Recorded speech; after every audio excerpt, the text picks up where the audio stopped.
What's going on, guys? This is Snoo603 for Shustybang, and today I'm bringing you a follow-up review on the M5K. Now, for those that aren't aware, the M5K was actually buffed in both the patch that came with the Armored Kill DLC and the patch that came with the Aftermath DLC. And as far as I can tell, we have not given a follow-up review since then. We may have given up the follow-up review after Armored Kill, but honestly, I do not remember at this point. What I do know is that a lot of you guys were actually asking for follow-up review even now, after this latest patch with Aftermath. So, gotta give you guys what you want. The other thing I noticed, you guys have been asking for other follow-up reviews, and the G53 was another big one that came up. I will be getting around to that, probably not until next week, but don't worry, I will be doing it. It's a gun that I've always liked and I thought was really underused and underappreciated, and now a lot of people are finding some love with it. So I'd like to go back and re-review it and kind of touch upon what we said in the original review, because that's a gun we never did a follow-up review on. So, aside from that, let me know what other guns you want me to do a follow-up review. So, with the M5K, I decided I was just going to play TDM with it. I didn't want to try and PTFO, I just wanted to focus on getting kills. So, it is what it is, but you're getting a lot of team deathmatch. And this was a 300 ticket server, so as you can see, I'm just kind of splice up the highlights of it, and hopefully I'll get in a couple of lowlights in there if I can remember when I come around to editing it. So, the two patches that went through, with Armored Kill, just to go back to its, what I think is the most important patch that happened to it, in Armored Kill, they actually buffed the damage from 20 to 25 damage, or hit points of damage per bullet, at its close range of 12 meters. And that was significant, because if you remember what we said in the original review, we didn't give it that great a review because it fires so fast, and it had, you know, the average magazine size, and it wasn't dealing out that much damage. So, you know, for going off people with average skill is basically how we try and, what we know when we say how well it does, we're talking if you have, like, average aiming skills.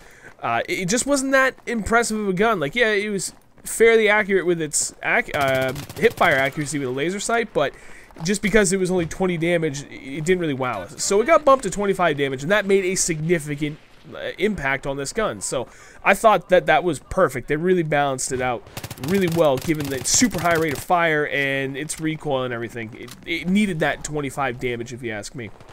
So with Aftermath, the latest thing that they had changed was, I had my notes right here, they increased the horizontal recoil and decreased vertical recoil to focus this weapon as a high damage, low control PDW. And that is definitely what they gave us.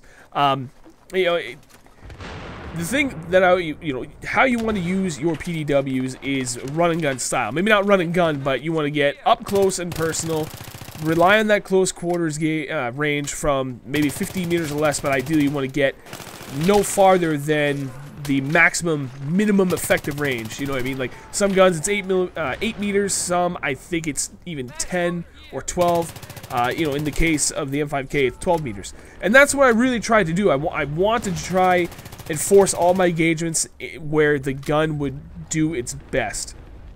And it did. It really worked out for the most part. There was one guy in this game, you'll probably see a couple clips in here, where I think his connection was really helping him out, because there were some fights that there was absolutely no reason I should have lost. I had the better weapon as far as fire rate goes, and I had the jump on the engagement, but he just dominated me, and he only had the A91.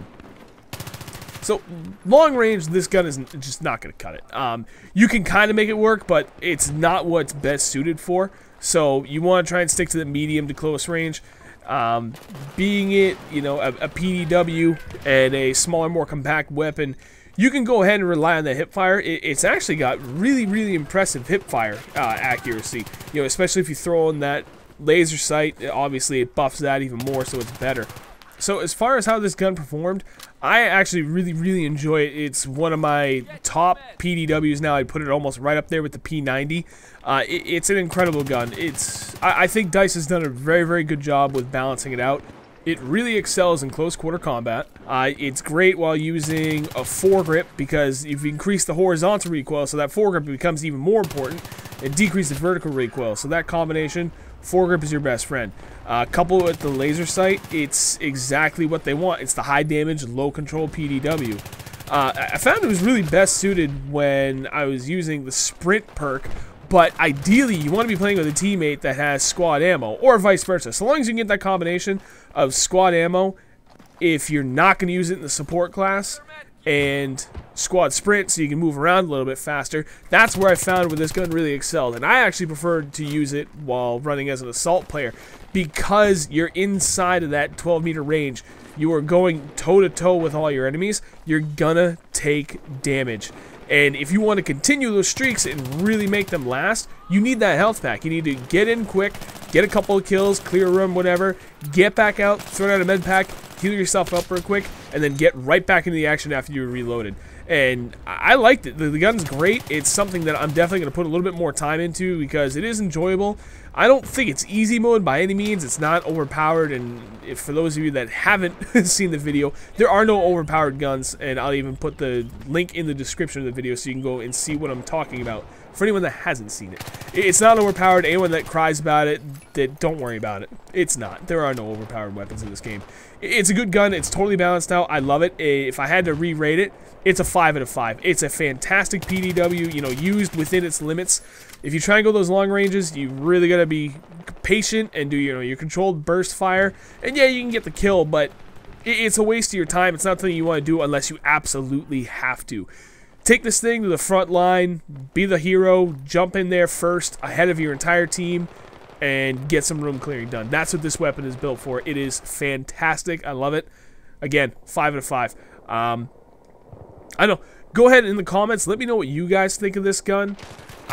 Honestly, I've heard nothing but good things from a lot of people for a long time. I know a lot of you, well, not a lot of you, but we had a fair amount of people that weren't really happy with our overall review the first time around.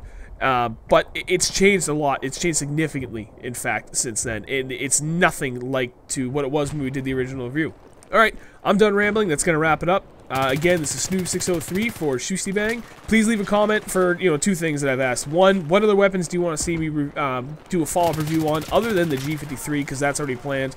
And let me know what you think of the M5K. How do you like it with DICE's latest tinkering in this continued quest to go for perfection amongst weapons balancing? You gotta admit, they're doing a pretty good job. It's not perfect, but it's pretty damn close. So, that's going to wrap it up. This is Snoop603. I'll catch you guys later.